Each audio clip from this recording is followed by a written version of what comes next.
M Santmat channel को subscribe करें, साथ ही घंटी को दबाकर ऑल नोटिफिकेशन सेलेक्ट करें। आप सभी से आग्रह है कि सत्संग को पूरा अंतिम तक देखें। श्री सद्गुरु महाराज की जय। परमाराध्य सद्गुरु महाराज, गुरुदेव महर्षि संत सेवी परमहंस जी महाराज, उपस्थित सत्संग प्रेमी महान भावों, माता एवं बहनों, हम लोग रामचरितमानस के पद को सुन रहे थे। काम क्रोध मद लोभ सब नाथ नरक कर पंथ। इसमें बतलाया गया है जो काम है, काम मतलब इच्छा, चाहना जिसको कहते हैं। चाहनाएं एक हो तो बेड़ा पार भी हो सकता है, चाहनाएं बहुत हैं। जैसे समुद्र में लहर उठते ही रहता है, उसी तरह से मन में चाहनाओं की तरंगें उठती रहती है। क्या आप चाहते हैं? मन में होता है रसगुल्ला खाएंगे, ये चाहना है, इतना ही चाहना है। फिर होता है कि नहीं घूमने के लिए जाएंगे, यही खत्म नहीं होता है। फिर होता है कि जमीन खरीदेंगे, घर बनाएंगे, मकान बनाएंगे, पार्टी करेंगे। चाहनाएं अनंत कह लीजिए। तो कहते हैं ये जो चाहनाएं करता क्या है।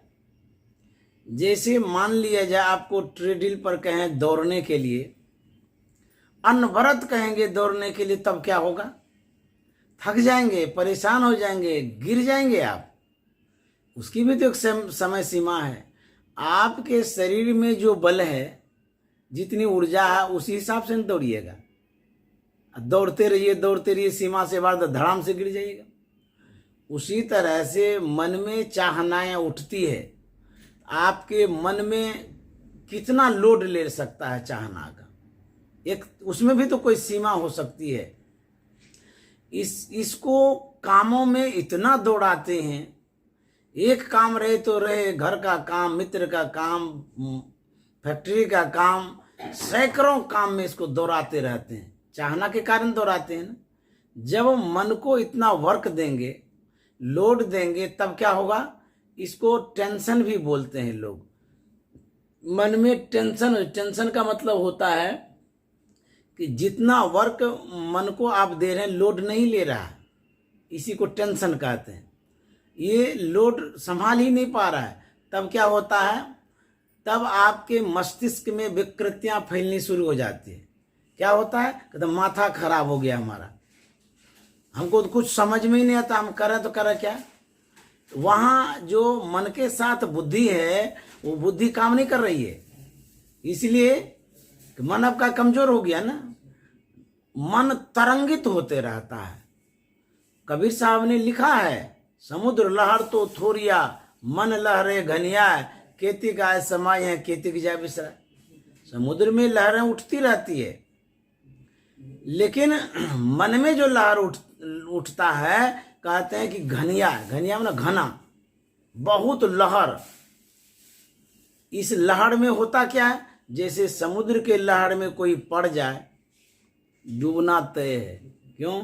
थपेरा रहता है ना तरंग का, इधर से मारता है, इधर से मारता है।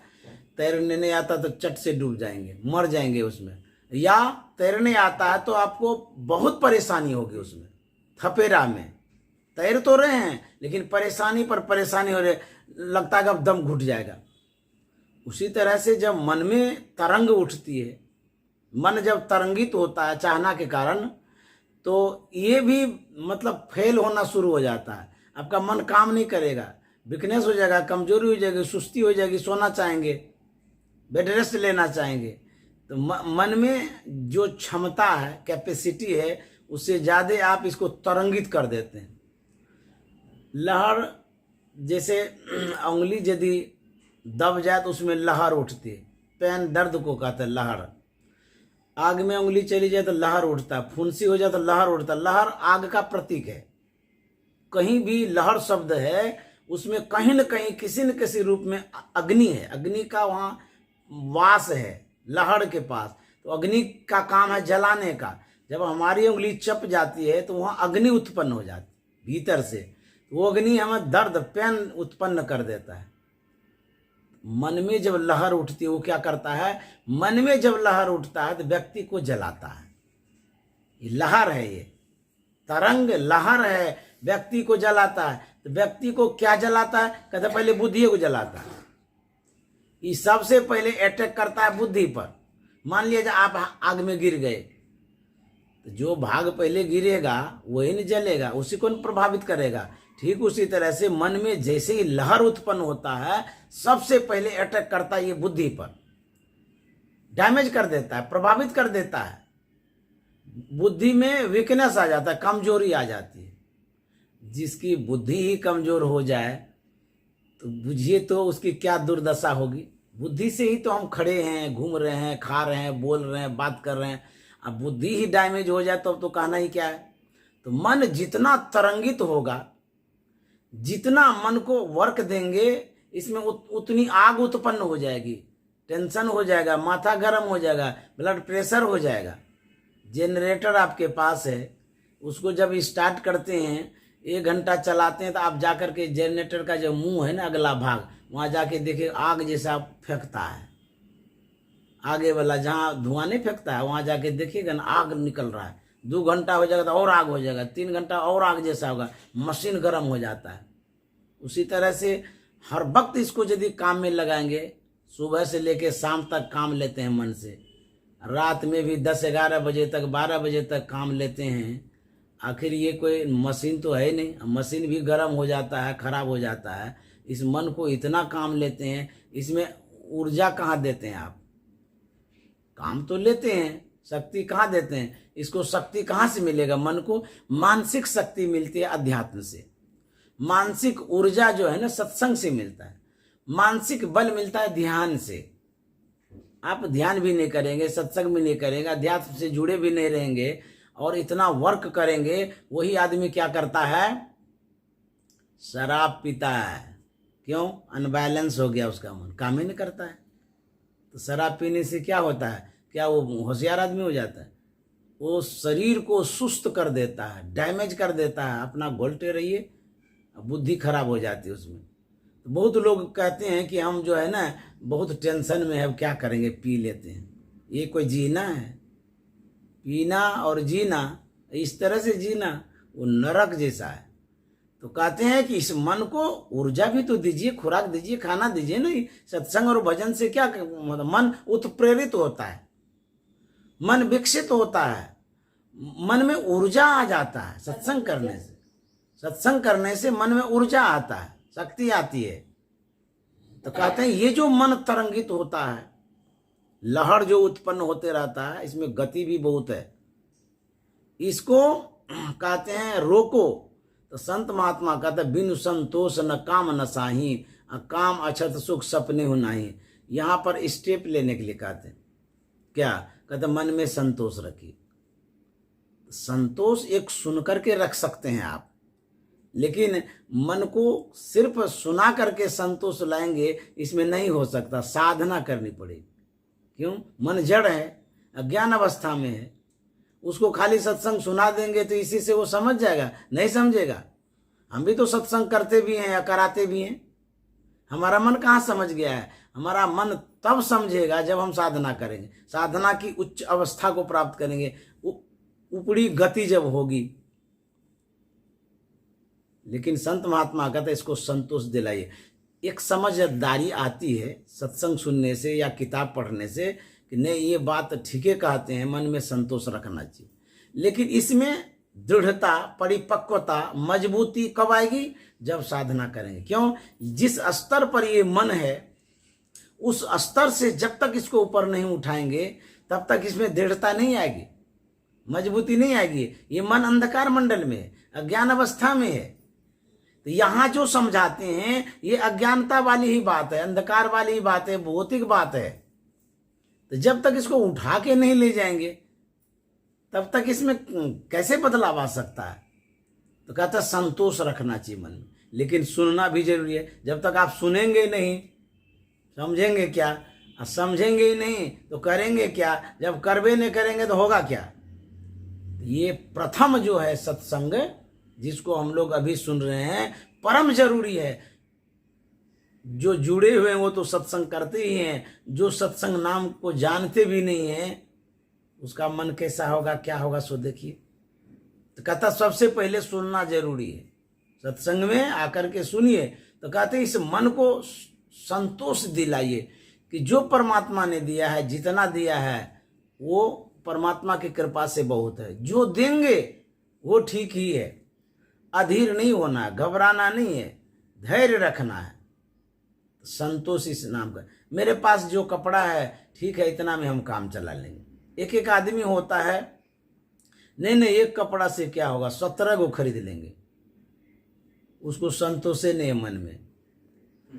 एक बार गुरुदेव कहा करते थे कि तेते पांव पसारिए जेती लांबी सोई, अर्थात आप उतना ही आगे बढ़िए जहाँ तक आप बढ़ सकते हैं, उतनी ही चादर फैलाइए जहाँ आपका पैर अंदर रह सकता है। समझ गए? तो गुरुदेव ये समझाया करते, तो मन में संतोष रखना चाहिए। हम इतना न फैलाएं कारोबार को कि हमारा जीवन ही अस्त व्यस्त हो जाए। जनरली बात है, कोई व्यक्ति विशेष की बात ये नहीं है। कोई भी आदमी हो, हम इतना न काम करें जिससे कि हम भजन नहीं कर सकें, सत्संग नहीं कर सकें, मन का खुराक नहीं दे सकें, आखिर मन तो फेल होगा ही नहीं होगा। जब गणित बनाते हैं, मैथ बनाते हैं, उसमें बोझड़ा जाता है मन, कभी कभी टेंशन हो जाता है। समझ गए? बड़ी समस्या आ जाती कभी कभी। एक थे स्वामी राम तीर्थ, साइंस के छात्र थे, बहुत अच्छे संत हुए हैं। स्वामी राम थे, विद्वान थे, वो हिसाब कर रहे थे, इतने तेज टैलेंट थे, फिर भी वो झड़ा गए। वो देखिए संकल्प ले लेते हैं रात में, ये हिसाब हमसे नहीं बन रहा है, मैं संकल्प लेता हूँ, प्रतिज्ञा करता हूँ, यदि सूर्य उदय के पहले ये हिसाब हमसे सॉल्व हो गया तब तो ठीक ही ठीक है, अथवा सूर्य की किरण उगते ही मैं अपने गले को काट लूँगा अपने से ही। अब देखिए इतना तेज विद्यार्थी, फिर भी मन होता हमसे होता क्यों नहीं है, क्यों नहीं होगा? नहीं होगा, हम जिंदे ही नहीं रहेंगे, मर जाएंगे हम। ऐसा किसी को नहीं करना चाहिए, लेकिन वो महापुरुष थे, कुछ शिक्षा देने के लिए किए होंगे। हिसाब बना रहे हैं, जानते हैं अब किरण उगने ही वाली थी। अब ये सोच लिए कि अब हमसे तो बनेगा नहीं, हाथ में औजार ले लिए, गला काटने वाला तलवार। वो अब हिसाब किताब बनाना छोड़ दिए, रूम से निकल गए बाहर, किरण का इंतजार करने लगे। जो सवेरे सवेरे नहीं निकलते, एकदम लाल लाल होता है, ऐसे ताक रहे थे सूर्य के तरफ, ऐसे जो देख रहे थे कि जैसे ही किरण निकलेगी तैसे गला हम रेत देंगे। सुनते जाइए। तो वो जो देख रहे थे सूर्य के तरफ, जानते क्या होता है? ये जिस हिसाब में उलझा गए थे, जो इनको समझ में नहीं आ रहा था, उसका उत्तर वहां आकाश में दिखाई दिया। जैसे ही देखा वैसे ही वो छुड़ी उड़ी फेंक दिया, फिर इसका समस्या समाधान हो गया। भगवान भी मदद करते हैं जो टैलेंट होते हैं, समझ गए? तो ऐसे थे स्वामी राम तीर्थ। तो मेरे कहने का मतलब ये है कि जब मन समस्याओं से घिर जाता है तो बुद्धि काम नहीं करती है, और जब बुद्धि ने काम नहीं करेगी तो उसके अंदर में मानवता नहीं रहता है। ये क्यों चले गए छुरी लेकर के मार? ये बुद्धि है इसकी खो गई, वहां हेरा गई। तो इस तरह से मन को जो है ना, इस तरह से यदि उलझा के रखेंगे, कभी कभी आप फंस जाएंगे, टेंशन में आ जाएंगे, उलझा जाएंगे। तो बहुत आदमी क्या करता है, मर जाता है, फसरी लगा देता है, ट्रेन के नीचे आ जाता है। क्यों? उसका बुद्धि काम नहीं कर रहे। इतना समस्या, जिंदा रह के क्या करेंगे, मरिए जाता है, कूद जाता है पानी में। ऐसा होता है। तब करना क्या चाहिए? हमारे गुरु महाराज ने यही कहा है, यदि आप सत्संग से जुड़े रहेंगे, सत्संग करते रहेंगे, ध्यान करते रहेंगे, तब क्या होगा? जैसे मरीज को थोड़ा थोड़ा रस पिला करके जिंदा रखते हैं ना, खा तो नहीं पाते हैं, जिला के रखते हैं ना, उसी तरह से मन को थोड़ा जब देंगे खुराक सत्संग ध्यान का, इसमें मजबूती बनी रहेगी, मन मजबूत बना रहेगा, तब कभी आफत आएगा, संकट आएगा तो वहां बैलेंस बना हुआ रहेगा जीवन का। मरेंगे नहीं, अनहोनी वाला काम नहीं करेंगे। इसीलिए इसकी आवश्यकता है, सत्संग की आवश्यकता है। तो जो काम है, जो इच्छा है, ये क्या करता है, हमें डाइवर्ट कर देता अपने सही जीवन से। जो मानव वाला जीवन है, जो उत्तम जीवन है, सुखी वाला जीवन है, कन्वर्ट कर देता है, बदल देता है, दुख के तरफ ले जाता है। इसीलिए गोस्वामी जी कहते हैं, काम क्रोध मद लोभ के नाथ नरक कर पंथ। देखिए क्या संज्ञा दे दिए, कहते हे नाथ, जो इच्छा है, ये विकार है, ये जो इच्छा है, जो क्रोध है, जो उत्पन्न होता है, जो लालच मन में होता है, सब नरक का रास्ता है। देखिए गोस्वामी जी ऐसा लिखते हैं, काम क्रोध मद लोभ, मद मन अहंकार, नाथ नरक कर पंथ। हे नाथ, ये नरक का रास्ता है। तो नरक का रास्ता क्या सुखदायी होता है? दुष्कर होता है, दुख वाला होता है, कष्ट वाला होता है। नरक शब्द ही इसीलिए बना है। नरक शब्द बोलते ही लोग समझ जाता है, ये जो शब्द है, इस शब्द के साथ दुख जुड़ा हुआ है, कष्ट जुड़ा हुआ है, पीड़ा जुड़ी हुई है। यदि आप इच्छाओं के अनुरूप चलते रहेंगे, तब क्या होगा, नरकगामी बन जाएंगे, दुख भोगना पड़ेगा। कोई भी कह सकता है, भाई इच्छा उत्पन्न क्यों होता है, इसका क्या कारण है? हम नहीं चाहते कि हम नरक की ओर जाएं, लेकिन हमें समझ में ही नहीं आता है क्यों उत्पन्न होता है। तो भगवान कृष्ण ने कहा है, इच्छाएं जो है इसलिए उत्पन्न होती है, हमारे मन में समझदारी नहीं है कि किस इच्छा को हम 1 नंबर में रखेंगे, किसको 2 नंबर में रखेंगे, कितनी रखेंगे नहीं रखेंगे, यही हम हिसाब किताब नहीं कर पाते। इच्छा सबके अंदर में उठती है, चाहे वो सज्जन हो, संत हो, साधारण हो, कोई भी। हम इच्छा को उत्पन्न तो करेंगे, लेकिन आवश्यकता भर, जरूरी भर। और खाने की इच्छा हो रही है, क्या खाना नहीं देंगे? कपड़ा पहनने की इच्छा, क्या कपड़ा नहीं पहनेंगे? इसका चुनाव आपको करना पड़ेगा। हम जो चाह रहे हैं, इसमें हमारी भलाई कितनी है, लाभ कितना है, और कितना इसमें हमको फायदा हो सकता है। तो साधारण लोग खाने का, कमाने का, रुपया जमा करने, ये सब सिंपल सा इच्छा रखते हैं।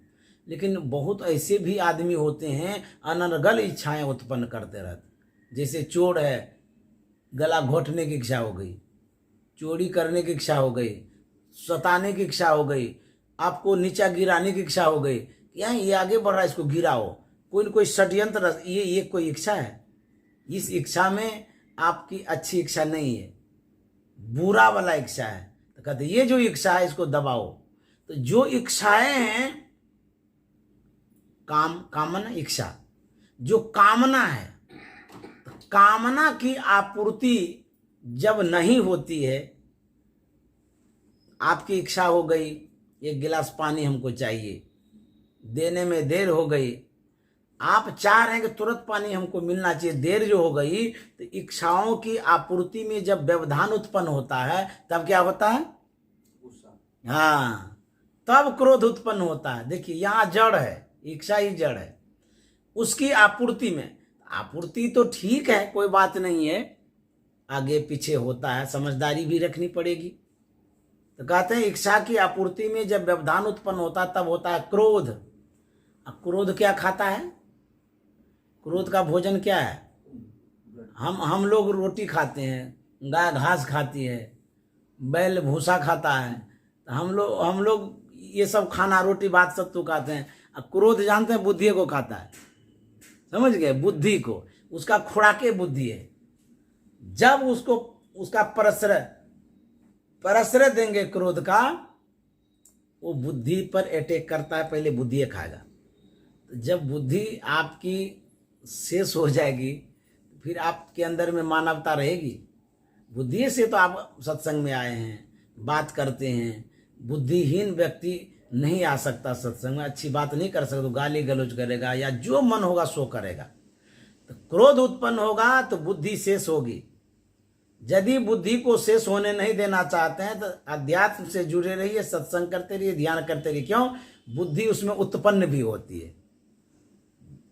जैसे बैक्टीरिया होता है ना पेट में, गुड बैक्टीरिया, बैड बैक्टीरिया। यदि आप बढ़िया से दही वही सब खाएंगे, गुड बैक्टीरिया उत्पन्न होता है। वो क्या करता है? हमारे लीवर को मजबूत करता है। एक उत्पन्न भी होता है, एक हानि भी पहुंचाता है। हमारी जो बुद्धि है जब मारी जाती है उसमें विशेष हमको सत्संग करना चाहिए। एक दिन यदि क्रोध हो गया खूब जोर से, आप संकल्प कर लीजिएगा कि हमको 1 घंटा इसके लिए समय देना अलग से ध्यान करने में। क्यों? इतना क्यों हम खिला दिए, बुद्धि को क्यों नाश कर दिए? फिर बैठेंगे हम ध्यान में। गुस्सा को कहिए तुम इतना गुस्सा किया है ना, उसी को पूछिए तुमने गुस्सा किया है, अब तुमको हम ध्यान में घुसाते हैं। तब आपकी बुद्धि जो है ना बलवती हो जाएगी। अब गुस्सा को छोड़ देते हैं पूरे। छोड़ने के कारण क्या होता है? गुस्सा मजबूत हो जाता है, बुद्धि कमजोर हो जाती है। एक बार गुरु महाराज के पास कोई सज्जन आए, प्रणाम चरणों में किए। अब प्रणाम करने में भूल हो गई कि क्या भूल हो गई पता नहीं, गुरु महाराज उस पर बहुत जोर से बिगड़ गए, डांट दिए उसको डांट जो दिए उसको बड़ा बुरा लगा। बोल तो नहीं सकते थे, वहीं पर खड़े थे और मने मन सोचने लगे इतने बड़े संत हैं और जैसे साधारण आदमी बिगड़ता वैसे ये बिगड़ते हैं, क्या ऐसे ही संत होते हैं? मन में सोच रहे थे। तो मन की जाने सबे गुरु कहाँ छिपाबंद। गुरु महाराज जान गए इस बात को। कहता सुनिए जी, आप क्या सोचते हैं?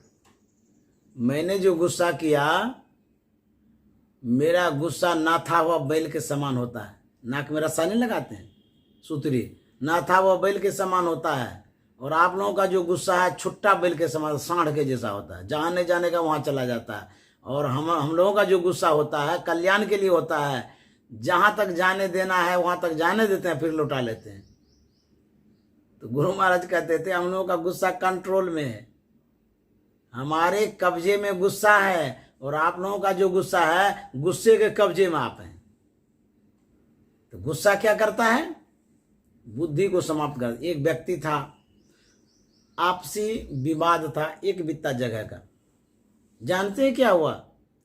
दोनों भाई सब था, लड़ते लड़ते लड़ते इतना आवेश आ गया तो बुद्धि तो खराब हो जाती उसमें। कुदाल ले आया, अपने भाई को काट दिया सीधे। फिर उसकी पत्नी आई, वो भी कह रही ऐसा क्या कर दिया, उसको भी गला काट दिया। फिर उसका बेटा आया, उसको भी गला काट दिया। उसके 5 परिवार को काट दिया उसी समय।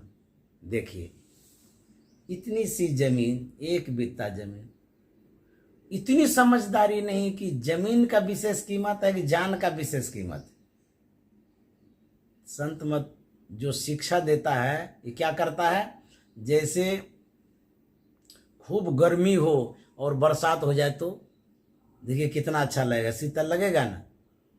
आग लगी आकाश में, चुई चुई पर अंगार, अगर ना होते संत जन तो जल जाता संसार। संत क्या करते हैं? ये ज्ञान का वर्षा करते रहते हैं। ज्ञान की वर्षा से आपके अंदर में जो आग है, कौन चीज का? क्रोध का, विकार का जो आग है जला रहा है आपको। रावण को क्या था? गुस्से में न जल गया, पूरा परिवार जल करके राख हो गया। रावण का कौन बचा? एक गुस्सा के कारण। अब गुस्सा क्यों उत्पन्न होता है? सूत्र पता हो गया ना, इच्छा के कारण। रावण के मन में था क्या कि सब राम का जितना है ना सब विनाश कर देंगे, मार देंगे, खत्म कर देंगे। अब उतने बड़े आदमी से भिड़ा, ये तो सोचा मारिए देंगे, अब उसमें सफलता मिली नहीं। जब असफल हो गए तो और गुस्सा उठते चला गया। मतलब बुद्धि खराब हो गई, होते होते विनाश हो गया। उसी तरह से गुस्सा जब आता है तो व्यक्ति का विनाश कर देता है। उसको कंट्रोल करना है, अपने से भी या अध्यात्म से भी। तो संत महात्मा की कृपा भी होती है, आशीर्वाद मिलता है। कहते हैं वो क्या करते हैं, ज्ञान की वर्षा करते हैं। जब आप सत्संग सुनते हैं, ये ज्ञान की वर्षा है। आपके अंदर में समझदारी आती है, सूझबूझ आती है। आप जब समझ जाते हैं, आपका गुस्सा शांत होता है। अरे इतना हानि, ऐसे नहीं करना चाहिए गुस्सा।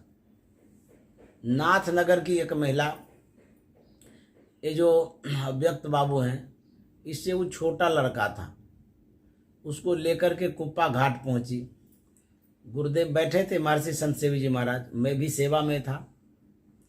वो आकर के कहती है कि बाबा ये मेरा लड़का है, इतना गुस्सा इसको है, इतना गुस्सा है कि अभी नहीं इसको देंगे ना इच्छा के अनुरूप टीवी फोड़ देगा। वो कहता था कि हमको टीवी के पास खाने दो, तो माँ कहती थी पहले खा लो तब टीवी देना। बोले नहीं, यहाँ दो, नहीं देते हैं तो फोड़ देता है टीवी। इतना गुस्सा, टेम्परेचर। बाबा अभी इतना गुस्सा है इसको, अब आगे बढ़ेगा, बड़ा होगा तब क्या होगा। तो गुरुदेव उस बच्चे को बुलाते हैं अपने पास। मेरे पास मोबाइल था, जैसे ही बच्चा करीब में आया, मैंने कभी नहीं देखा था किसी बच्चे को सामने बुलाते हुए, करीब में पहली बार देखा। तो मेरे मन में हुआ कि बच्चा बड़ा संस्कारी होगा, तभी तो हुजूर बुला लिए। मैं फोटो भी ले लिया हुजूर के सहित उस बच्चे का। वो बच्चा वहाँ पर बैठ गए। तब हुजूर कहते हैं कि आप दूध पीते हैं? बोला हाँ दूध पीता हूँ। गुरुदेव कहते हैं कि मान लिया जाए 1 गिलास दूध आप कढ़ाई में दे दिए औंटने के लिए, उबकने लगा, वो खूब देर तक उबका दिए, उसको फिर निकाल दिए, गिलास में डाल दिए। आप जितना दूध डाले थे कढ़ाई में, बर्तन में, क्या उतना ही दूध रहा या कम भी हुआ? वो लड़का कहता है वो तो दूध कम हो जाएगा। गुरुदेव कहता है क्यों कम होगा, कम होने का क्या कारण है? वो लड़का कहता है वो जो दूध औंटने लगे, भाप बन करके, वाष्प बन करके उसका पानी निकल गया, दूध जल गया। तब गुरुदेव कहते हैं ठीक उसी तरह से आपके अंदर में जो ब्लड है, जो खून है, जब गुस्सा उत्पन्न होता है वो ब्लड को जलाता है। देखिएगा पसीना पसीना हो जाएगा आदमी को, गुस्सा में, लड़ाई में तरबतर हो जाएगा। किसी किसी को देखिएगा गुस्सा करते करते धड़ाम से गिर जाता है। क्यों? वीकनेस हो जाता है, कमजोरी हो जाती है उसमें। तो गुरुदेव कहते थे कि जब आप गुस्सा करते हैं तो ब्लड जलता है, खून जलता है शरीर का, कमजोरी हो जाती है। और कह रहे थे कि जो हमारे मस्तिष्क में ज्ञान तंतु है, बुद्धि ज्ञान तंतु जो है वो प्रभावित होता है। जो नसें हैं, बाल से भी महीन नस सब है। ये जो खोपड़ी है ना, माथा, ये तो हड्डी का है, ये है, इसी में जाल जैसा बना हुआ मस्तिष्क जो बना हुआ। मस्तिष्क कोई मांस का नहीं है, कोई चमड़ा का नहीं है, जाल है वो, नस का जाल, उसी में ज्ञान रहता है। मान लिया जाए एक बिजली का तार है पतला सा, उसको आग के करीब आप करते जाइए, करीब करते जाइए, तो क्या होगा? पिघलेगा ना वो। एकदम करीब कर दीजिएगा, इतना पिघल जाएगा, चिपक जाएगा कि तार निकल जाएगा उसका। नहीं करीब करिएगा तब भी वो सुटक जाएगा, चिपक जाएगा। तो मान लिया जाए जो नस है, पतला नस है, उसमें ब्लड ही तो है, ब्लड जाता है। तो उसको यदि आप प्रभावित करते हैं गुस्सा करके, अग्नि दे करके, तो वो एक एक आदमी का जो है ना, नस जब डैमेज हो जाता है तो सेंस खत्म हो जाता है, सोचने की क्षमता, बुद्धि उसकी जो है ना काम नहीं करती है। कहते हैं हमको तो कुछ समझ में ही नहीं आता, पता नहीं हमको क्या हो गया है, पहले जैसे याद रहता था वो याद ही नहीं रहता है। क्यों ऐसा होता है? वही नस डैमेज हो जाता है। कोई रड नहीं है उसमें लगा हुआ है, अंदर में बहुत महीन है। यहाँ सेंस का नस इधर है, पीछे में है, यहाँ कभी नहीं मारना चाहिए किसी को, समझ गए? ये जो पीछे वाला भाग है यहीं से गुजरता है, यहाँ यही है, मतलब हमारी बुद्धि का वो नस इधर पीछे में। तो कहते हैं भगवान जो है ना बड़े बड़े ज्ञानी हैं, वो महावैज्ञानिक है भगवान, समझ गए? इसीलिए उसको सुरक्षित कर दिए यहाँ पर। यदि आगे रहता ना लोग ऐसा मारता कि चिपकाइए देता उसको। समझ गए? तो वो जो है ना, क्रोध करने से वो बुद्धि खराब हो जाती है। इसीलिए कहते ये नरक का पंथ है। काम, इच्छा, फिर क्रोध, समझ गए? उसका काम, क्रोध, मद मन अहंकार आ जाता है। हम इतने बड़े आदमी हैं, हमारे पास अरबों खरबों है, हम बहुत पढ़े लिखे हैं, हम बहुत सुंदर हैं, हमको बहुत बल है, दूसरे को उठा के पटक देंगे। इसको मद कहते हैं। कहते ये मद जब आता है व्यक्ति के अंदर में, ये भी नरक की ओर ही प्रेरित करता है।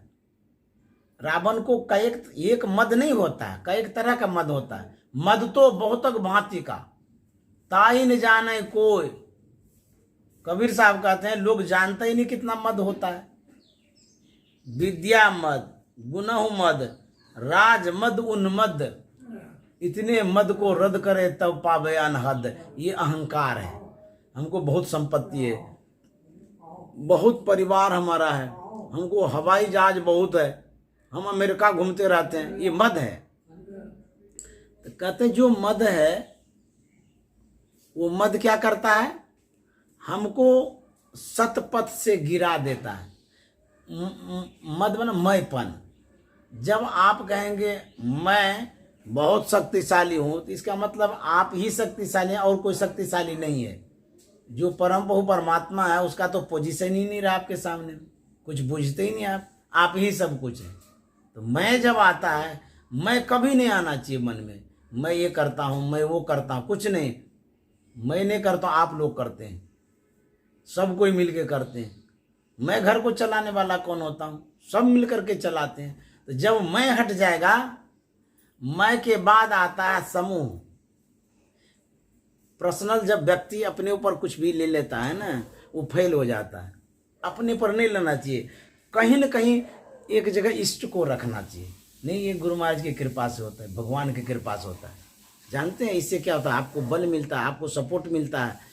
आप तब यदि कहीं फिसल भी रहे हैं तो आप कमजोरी के कारण फिसल रहे हैं, लेकिन जिसको आपने इष्ट बनाया है, कहीं न कहीं वो भी सोचेंगे जब हमको साथ में लेके चला है, इसको फिसल नहीं देंगे, हम सपोर्ट करेंगे। क्यों? ये हर वक्त कहता है गुरु महाराज की कृपा से होता है, गुरु महाराज की कृपा से होता है। जब कृपा से होता है तो हमको भी तो ये साथ लेके चला है, हमारी भी भूमिका इसके जीवन में है, तो कोई बात नहीं, हम मदद कर देंगे। यदि कहेगा हम ही सब कुछ करते हैं, तब गुरु महाराज और भगवान कहीं नहीं है। जब नहीं है तो आप जानिए, फिर दुख होगा, जो भी होगा आप ही जानिएगा। और तब किसको कहिएगा? जब भगवान श्री राम माता के पास आते हैं, लंका पर विजय प्राप्त करके घर जब लौटते हैं, अयोध्या लौटते हैं, तो माँ के पास गए। माँ पूछती है कि बेटा, तुम रावण से लड़ाई किया, दुर्दांत राक्षस से लड़ाई किया, बहुत शक्तिशाली था, मायावी भी था। माँ कहती कि बेटा तू तो राजकुमार ठहरा, तुम्हारा शरीर भी कोमल है, तुम वैसे दुर्दांत राक्षस पर विजय कैसे प्राप्त कर पाया? आश्चर्य करती है उसकी माँ कि मेरा बेटा वैसे रावण पर विजय प्राप्त किया। रावण का भी दुनिया में नाम था। भगवान श्री राम को तो कहना चाहिए, माँ मैं शक्तिशाली हूँ, मैं बहुत कुछ कर सकता था, मैंने किया है, मेरे पास सैन्य बल था, मैं ये कर सकता था, वो कर सकता था, उसी बल से मैं क्या, मैं शब्दे नहीं वहां बोला गया है। तो भगवान श्री राम क्या कहते हैं? माँ तुम जानना चाहती हो कि मैंने विजय कैसे प्राप्त किया? बोले हाँ बेटा, जरूर जानना चाहते हो, क्योंकि रावण पर विजय प्राप्त करना साधारण मानव का काम नहीं है। तू तो राजकुमार था, तू कैसे उसको जीत लिया? अब देखिए भगवान श्री राम क्या कहते हैं? माँ गुरु वशिष्ठ कुल पूज्य हमारे, तिनकी कृपा धनुज रन मारे। विजय प्राप्त हुआ है, श्रेय किनको दे रहे हैं? गुरु। क्या वशिष्ठ मुनि वहां लड़ने गए थे? नहीं गए थे लड़ने, भगवान श्री राम लड़े थे, लेकिन श्रेय किनको दिए? गुरु को। जब आप गुरु को श्रेय देंगे, क्या उनकी कृपा नहीं होगी? लड़ रहे थे उस समय भी गुरु की कृपा थी। क्यों? इसलिए गुरु की कृपा थी, वह स्मरण करके लड़ते थे गुरु को, जो भी हो रहा है गुरुदेव जानेंगे। मान लिया हम लोगों के साथ विपत्तियां आती है, संकट आता, दुख आता है, यदि आप आश्रित हो जाएंगे गुरु पर, समर्पण कर देंगे गुरु पर, आखिर वो अपनी प्रतिष्ठा बचाने के लिए कुछ तो हेल्प करेंगे। मान लीजिए आपके ऊपर आपका नौकर आश्रित है, कोई विपत्ति आती है, आप तनख्वाह तो देते हैं, महीना में दे देते हैं तनख्वाह, लेकिन विशेष विपत्ति आती, विशेष जरूरी हो जाती है, उसको घर परिवार में कुछ हो जाता है तो कहते अच्छा कोई नहीं, आप बहुत मतलब कि सेवा करते हैं समर्पण भाव से, ये लीजिए हम आपको मदद कर देते हैं ना। तो जब समर्पण आप पर है, आप भी सोचते हैं उसके लिए, मांगता नहीं है फिर भी मन में होता रे मांगे न मांगे, इतना अच्छा आदमी है, इसको अभी जरूरी पड़ गया दे देंगे, होता नहीं सा। ठीक उसी तरह से ये जो अहंकार है, अहंकार उस व्यक्ति को खा जाता है जो ओनली वन अपना श्रेय लेता है कि मैं ही हूं, मैं ही सब कुछ करता हूं, घर चलाता हूं, ये करता हूं। लेकिन यदि आप अपने से बड़े को श्रेय देते हैं, बड़ाई गुणगान कि नहीं आपके ही कृपा से ऐसा हुआ, चाहे हमारे पिताजी हों, हमारे भाई हों, हमारी पत्नी हों, हमारे पति हों, यदि आप उसको श्रेय देते हैं तो आपका सपोर्ट मिलता है, सहयोग मिलता है। वो करे या न करे, आप जानते हैं कि ये कुछ मदद नहीं करता, लेकिन आप यदि विचार करेंगे, आपके अंग संग जो रहता है उसका सपोर्ट रहता है, मदद रहता है। किस रूप में? आपको अच्छी निगाह से देखता तो है आंख से, ये क्या ये सपोर्ट नहीं है? मान लीजिए आप कहीं जा रहे हैं, हो सकता है वहां पीन गिरा हुआ हो, वो तुरंत कहता अरे रे वहां पीन है, मत पैर रखिएगा इसे। क्या ये मदद नहीं हुआ? इसको कम कहेंगे क्या? मदद मिलता है, लेकिन हम उसको इग्नोर कर देते हैं, नजरअंदाज कर देते हैं। धो ही क्या मदद करेगा? किसी का श्रेय होता है किसी न किसी रूप में, जो आपके नजरों में आ गया, कम से कम आपसे भेंट तो किया। इसी बात को हमारे ऋषि मुनि शास्त्रों ने कहा है, अतिथि देवो भव।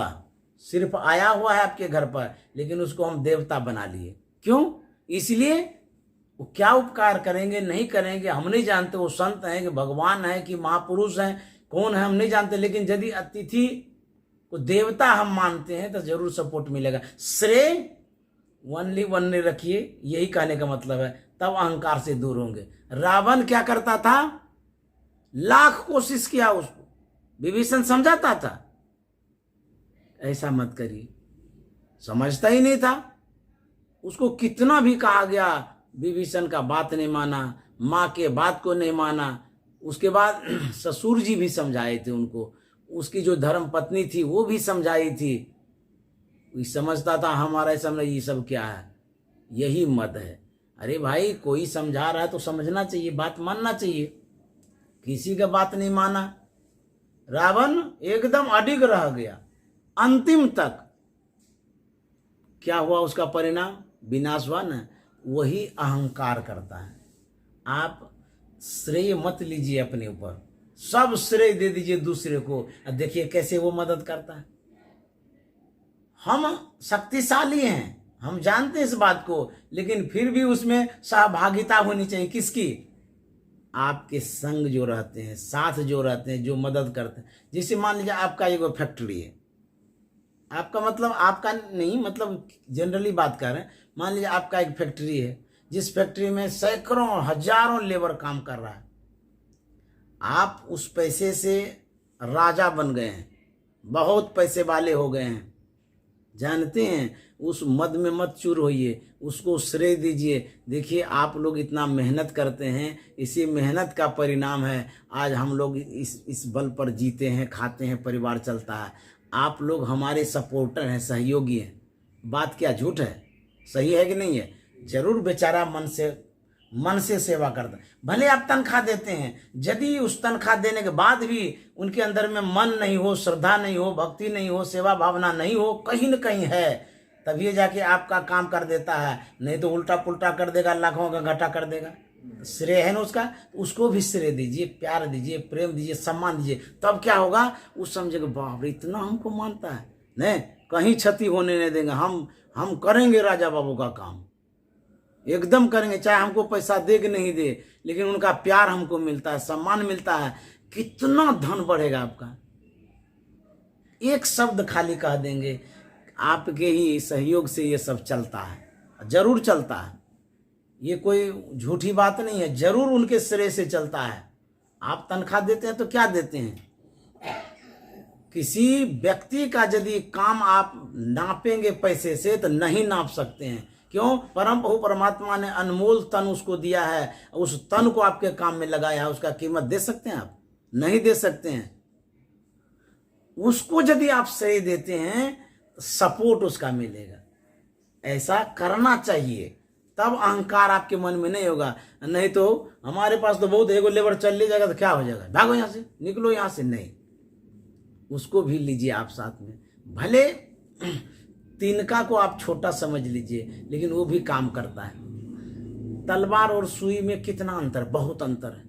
कहाँ तलवार कहाँ सुई, लेकिन सुई का जो श्रेय है वो कम नहीं है। आपके कपड़े को सीता है, आपके प्रतिष्ठा बढ़ाने के लिए जो माला है उस सुई से काम होता, तलवार से नहीं आप माला बना सकते हैं। बना सकते हैं?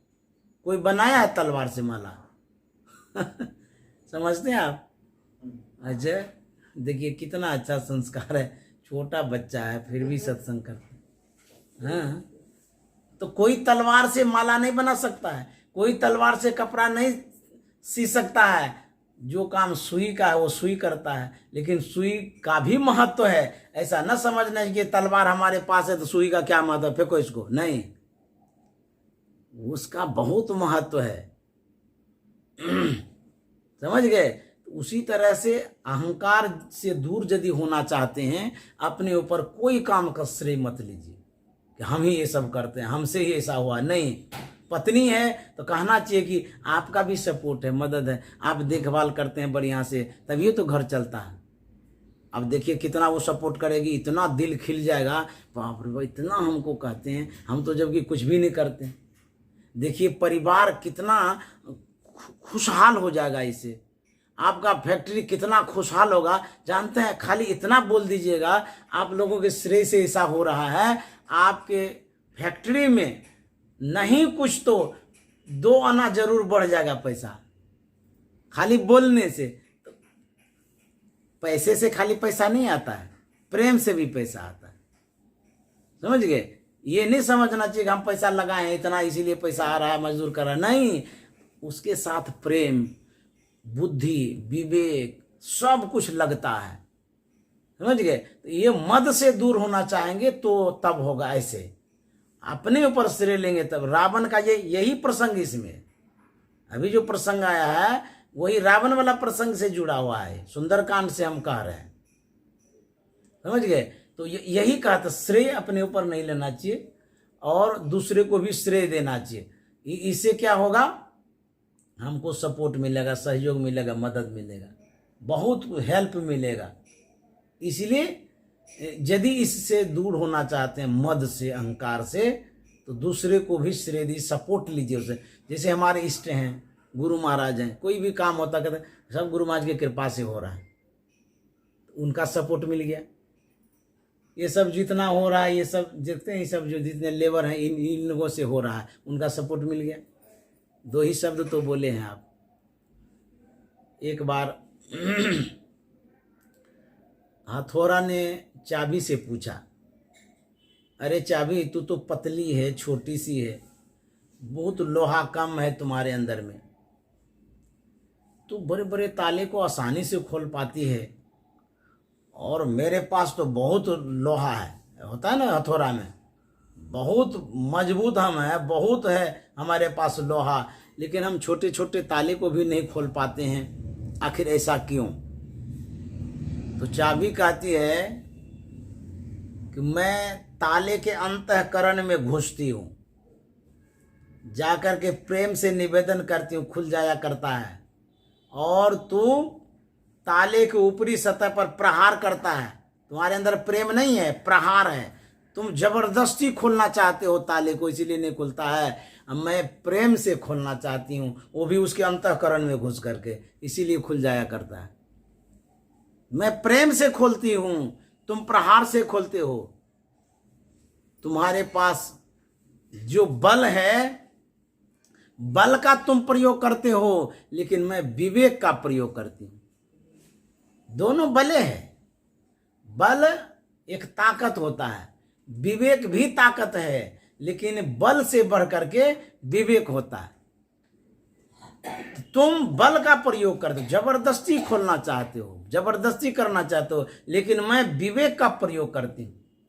अर्थात जहां घुसना चाहिए मैं वहां घुसती हूं, वहां जाकर के विवेक ही खाली नहीं लगाती हूं, विवेक के साथ में प्रेम भी लगाती हूं। उस प्रेम के कारण वो खुल जाया करता है। तो प्रेम की बड़ी आवश्यकता है। किसी भी विजय को हासिल करने के लिए प्रेम की बड़ी आवश्यकता है। रावण के पास प्रेम नहीं था, अहंकार था। और कहते हैं काम क्रोध मद लोभ के, लोभ मन लालच। जब लालच व्यक्ति के पास आता है, लालच बुरी बला है, उसमें जब फंसता है तब क्या होता है, मक्खी गुड़ खाने जाती है वो फंस जाती है, खाती तो है बढ़िए से पहले, लेकिन जब उड़ना चाहती है फिर उड़ नहीं पाती है। क्यों? उसमें लट्ठापन होता है, वो सट जाती है, मर जाती है। उसी तरह से लालच अच्छा लगता है। हम एक 10,000 का मोबाइल ले लेंगे, लालच है, हम ये ले लेंगे या उसका ठग लेंगे, उसका बेईमानी कर लेंगे। लालच भी जरूरी है। कहाँ तक? ध्यान करने का मन में होता है, ये भी लालच है, ये जरूरी है। परोपकार करेंगे, दान करेंगे, ये भी तो लालच है। इच्छा और लालच, देखिए ये शब्द अलग अलग है, कहीं न कहीं जुड़ा हुआ शब्द है। इच्छा, लालच, काम, क्रोध, जो भी विकार है, विकार का अलग अलग नाम है, लेकिन विकार कहीं न कहीं हमको डैमेज करता है, प्रभावित करता है, हानि पहुंचाता है। तो लालच भी वही है। लालच माने इच्छा, ये पर्यायवाची शब्द है। तो जब लालच उत्पन्न होता है कुछ पाने का, करने का, लेकिन उस लालच में भी अच्छा लालच होना चाहिए। स्वास्थ्य बनाने का लालच होना चाहिए, बढ़िया चीज खाने का लालच होना चाहिए, सत्संग करने का लालच होना चाहिए, अच्छा धन कमाने का लालच होना चाहिए। ये बुरा नहीं है, जरूरी भला है ये। लेकिन एक एक आदमी होता है वो उसके घर में चोरी कर लेंगे, ये लालच ठीक नहीं है।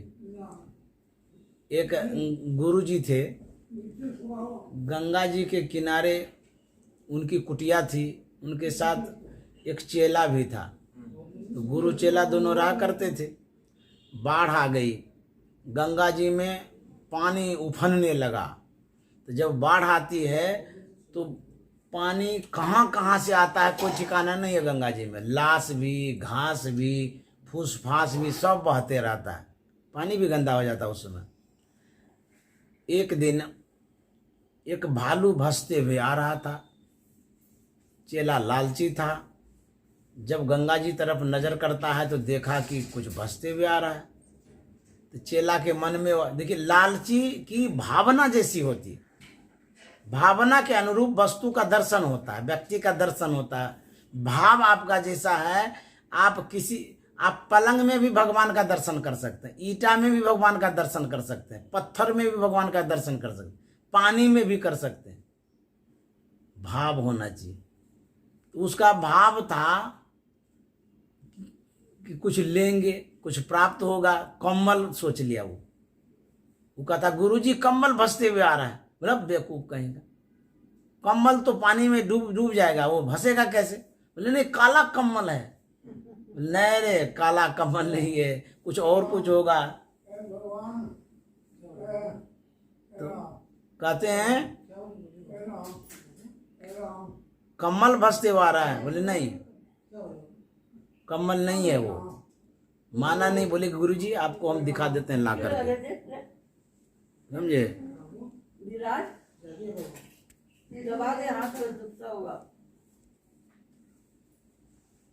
तो क्या हुआ, वो डुबकी लगाया, छलांग मार दिया, दौड़ते हुए गया, तैरते हुए गया।